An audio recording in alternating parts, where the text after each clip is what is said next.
İman keltirdim. Endi ғана ма?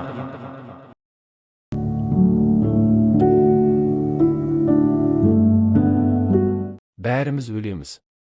Бірақ өлім келгенде бәрі кеш болады. Ал ол өлгенде қатты өкінді. Сен өкінбей тұрып көр.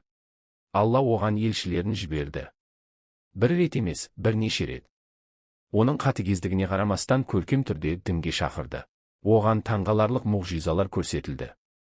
Ақиқат анық көрінетіндей болды. Бірақ ол мән бермеді.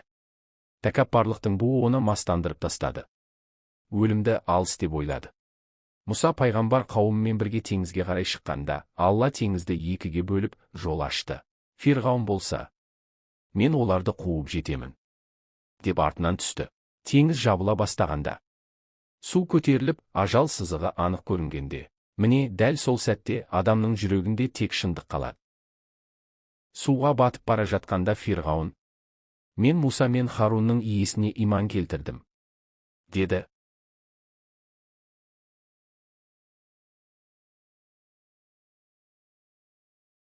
Біз өлетінімізді білсек те, өлмейтіндей өмір сүреміз. Ақиқатты көрсек те, оған қарсы шығамыз. Егер сіз осы видеоны көріп отырсаңыз, демек әлі тірісіз. Мүмкіндігіңіз бар. Бүгін кешірім сұраңыз. Бүгін дұға етіңіз.